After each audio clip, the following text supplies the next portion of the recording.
அப்புறம் விக்டர், உன்னை பற்றி எதுவுமே சொல்லவே இல்லையே. உங்கள் அப்பா அம்மா என்ன பண்ணுறாங்க? அப்புறம் உன் எஜுகேஷன்?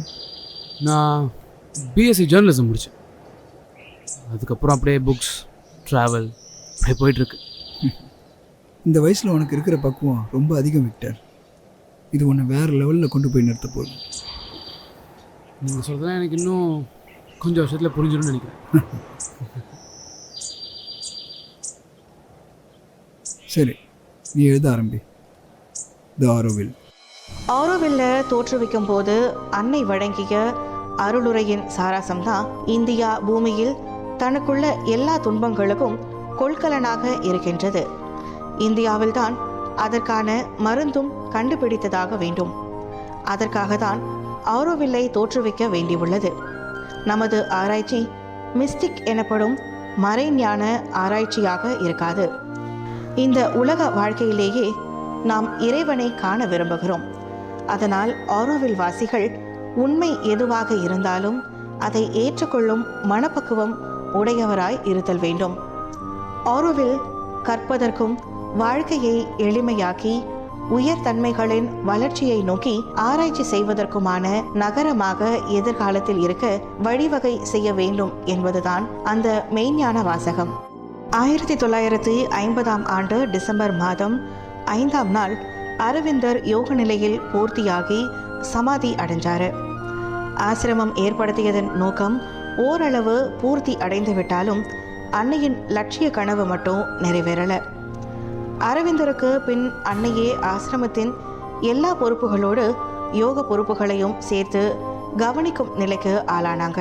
அரவிந்தரோட ஆன்மீக பணிகளை செயல்படுத்துறதுல குறிக்கோளாக இருந்த அன்னை அதற்கென தனித்துவமிக்க ஒரு இடம் வேணும்னு நினைச்சாங்க.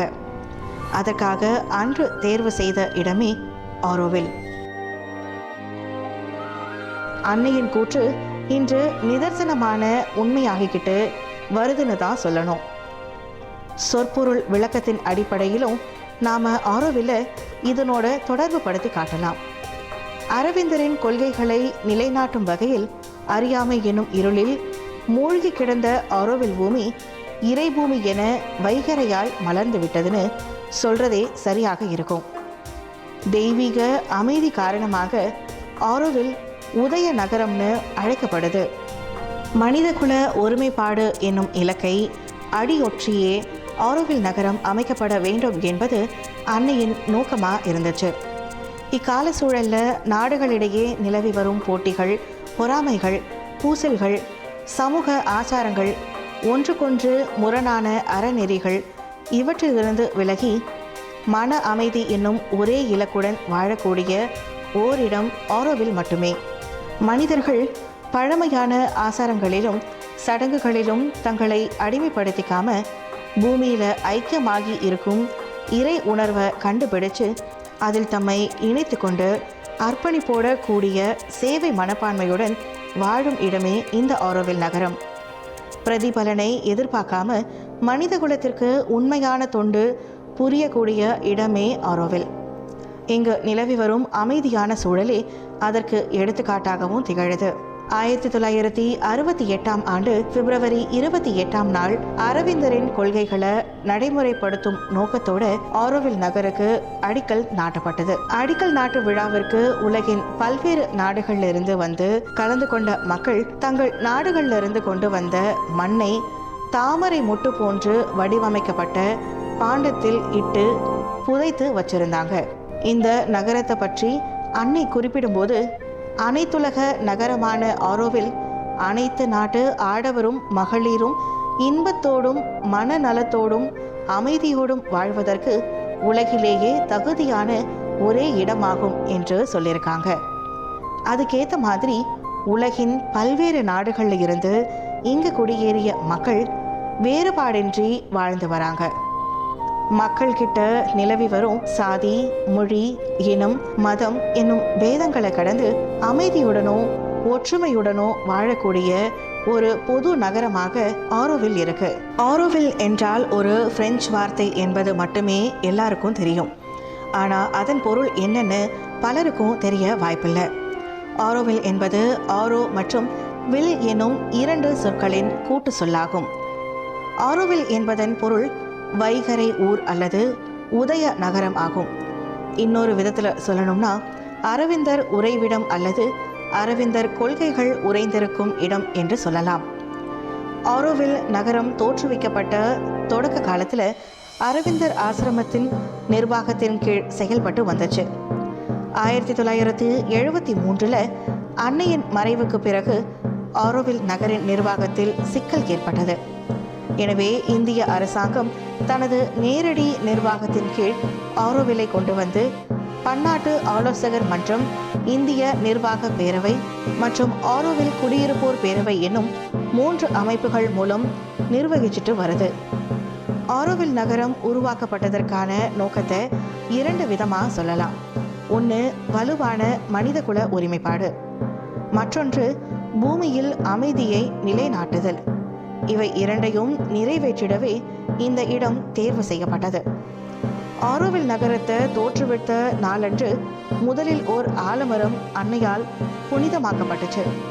அப்புறம் அரவிந்தர் மற்றும் அன்னையின் சின்னம் ஆகியவற்றின் அடிப்படையில் மையத்தில் சிறு வட்டமும் அதை சுற்றி 5 பகுதிகளாக பிரிக்கப்பட்ட சுற்று வட்டமும் உடைய ஆரோவில் சின்னம் வடிவமைக்கப்பட்டுச்சு.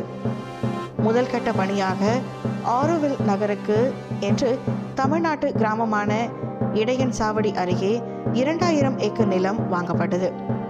அப்புறம் கூடுதலாக 700 ஏக்கர் நிலம் வாங்கப்பட்டு நகரம் விரிவாக்கப்பட்டுச்சு. இங்க வாழ மக்கள் ஆரோவில் நகரின் பொது பணிகளை ஊதியம் பெறாமல் செஞ்சு வராங்க.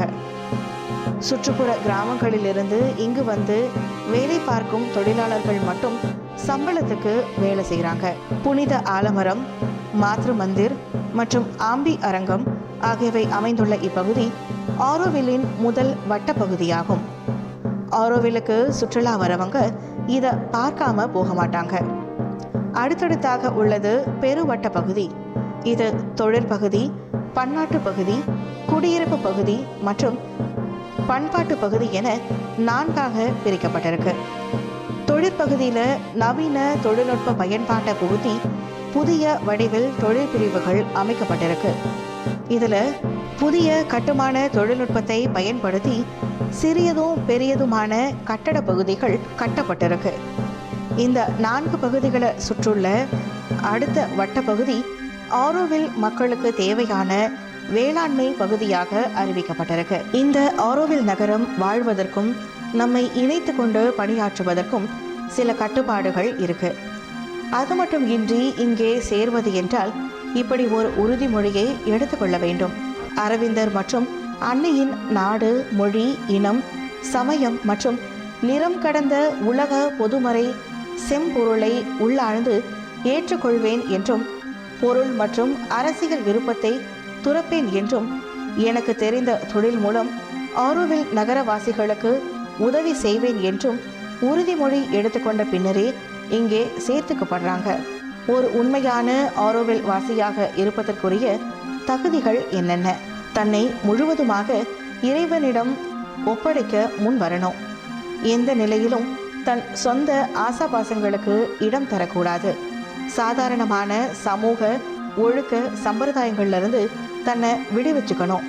உள் ஜீவனை கண்டுபிடிக்கும் உத்வேகத்துடன் உடல் உழைப்பை ஆரோவிலுக்காக அர்ப்பணம் செய்யணும். புதிய இனத்தின் வருகைக்காக நாம் நம்மை ஆயப்படுத்தி கொள்ளணும். இது அன்னையால் ஆசீர்வதிக்கப்பட்ட தகுதிகள்னு சொல்லப்படுது. ஆரோவில் சர்வதேச நகரம் என்பது ஒரு சாதாரண நகரத்துக்கான பரபரப்பு, சுறுசுறுப்பு, அவசரம் எதுவும் இல்லாமல் மிகவும் அமைதியாகவும் சுத்தமாகவும் இருக்கும் இடமாகும். கிழக்கு கடற்கரை சாலையின் இயற்கை எழிலார்ந்த ஆரோவில் நகரம் உலக நகரங்களுக்கு எல்லாம் ஒரு முன்மாதிரியாக தோற்றுவிக்கப்பட்ட நகரம் என்று கூட சொல்லப்படுகிறது.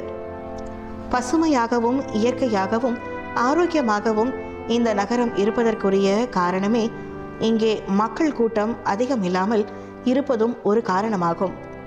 தூய்மையான காற்று, சுத்தமான குடிநீர், அமைதியான குடியிருப்பு பகுதிகள், ஆரோக்கியமான உணவு, இதைவிட ஒரு மனிதனுக்கு அமைதியும் ஆனந்தமும் கொடுக்கின்ற இடம் உலகத்தில் வேறு எங்கும் இல்லை என்றுதான் சொல்லணும். அறியாமையில் தடுமாறி கொண்டு இருக்கிற மனித உயிர்களை இறை ஒளி என்கிற அறிவு நிலைக்கு அழைத்து செல்கின்ற நகரம் ஆரோவில்.